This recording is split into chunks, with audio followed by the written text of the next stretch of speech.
देखो, आयत एक प्रकार का चतुर्भुज होता है। ये आपका इस टाइप का होता है आयत, है ना।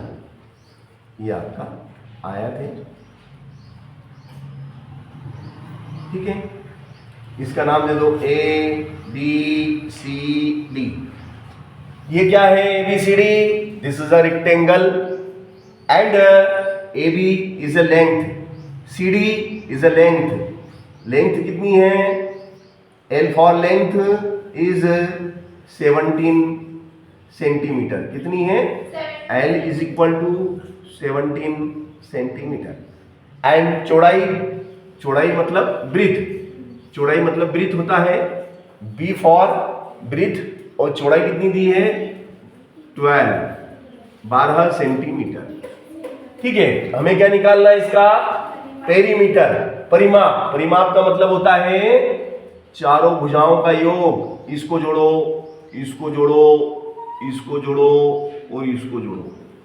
चारों भुजाओं की लंबाई जोड़ लो, चारों भुजाओं की लंबाई जोड़ लो, तो वो उसका क्या निकल जाता है? परिमाप। This is a rectangle. यह एक रेक्टेंगल है, यह एक चतुर्भुज, सॉरी आयत है, यह एक आयत है। अब आयत का परिमाप, आयत का परिमाप मतलब क्या होता है? परिमाप का मतलब होता है चारों भुजाओं का जोड़। देखो, ये इसकी लंबाई कितनी है? इस भुजा की लंबाई है 17 सेंटीमीटर। This is 17 centimetre. अब ये जितना है उतना ये भी होगा। क्यों होगा? क्योंकि आमने सामने की भुजाएं समान लंबाई की होती है। अगर ये 17 है, देखो, अगर ये 17 है तो इसके जस्ट सामने वाला भी 17 होगा। जैसे ये बोर्ड है ना आपका, इस बोर्ड की ये लंबाई है, देखो ये लंबाई अगर इतनी 17 है तो वो भी 17 होगी, आमने सामने की समान है। और ये अभी 12 है तो वो भी 12 होगी, है ना। और ये 12 है तो ये भी 12 सेंटीमीटर है। अब आयत का परिमाप का सूत्र बताइए। आयत का परिमाप का सूत्र याद है? नहीं याद है क्या आपको? चलो लिखो, सभी भुजाओं का योग, सभी भुजाओं का योग, है ना। आयत का परिमाप बराबर क्या होता है? सभी भुजाओं का योग। आयत का परिमाप बराबर सभी भुजाओं का योग। अब लंबाई कितनी है इसमें? देखो, एक लंबाई, दो लंबाई। लंबाई कितनी है? दो। चौड़ाई कितनी है? एक चौड़ाई और एक और वो, एक ये और एक वो, दो चौड़ाई। देखो, ये लंबाई और ये भी लंबाई, तो दो तो लंबाई है, प्लस चौड़ाई कितनी है? एक चौड़ाई ये और एक चौड़ाई ये, तो दो चौड़ाई है ना। तो दो इसमें भी है, दो इसमें भी है, तो दो कॉमन ले लो।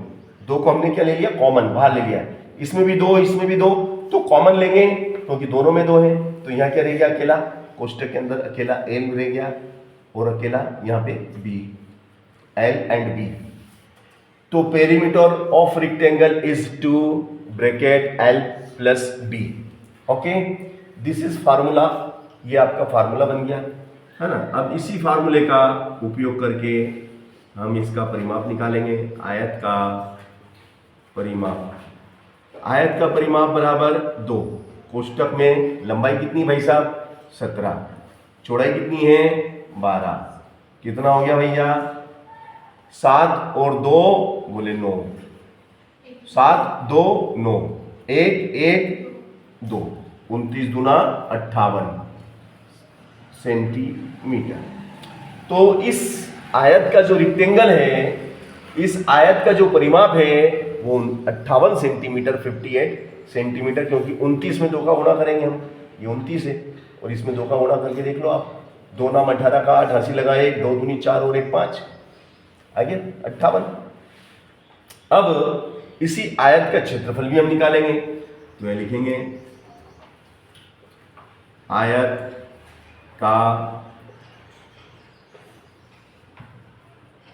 क्षेत्रफल बराबर लंबाई गुणित चौड़ाई, लंबाई गुणित चौड़ाई। अब लंबाई कितनी है, तो लंबाई 17 है, चौड़ाई कितनी है, तो बोले 12 है। तो 17 गुणित 12 आयत का क्षेत्रफल बराबर 17 का गुणा 2, ये देखो ये 12 में 17 का गुणा करेंगे, 17 दूना 34, 17 दूना 34 के 4 हाथ से लगा 3, 17 एकम 17 और 17 और 3 20, 204। अब क्षेत्रफल है, ये भी लंबाई और ये भी लंबाई, ये चौड़ाई, तो ये भी सेंटीमीटर ये भी सेंटीमीटर, तो सेंटीमीटर इंटू सेंटीमीटर, वर्ग सेंटीमीटर, वर्ग सेंटीमीटर। क्षेत्रफल में स्केयर लगाते हैं, स्क्वायर सेंटीमीटर स्क्वायर। तो इस प्रकार से हमने इस आयत का परिमाप और क्षेत्रफल दोनों आपको निकाल के बताया कि कैसे परिमाप निकाला जाता है और क्षेत्रफल कैसे निकलता है।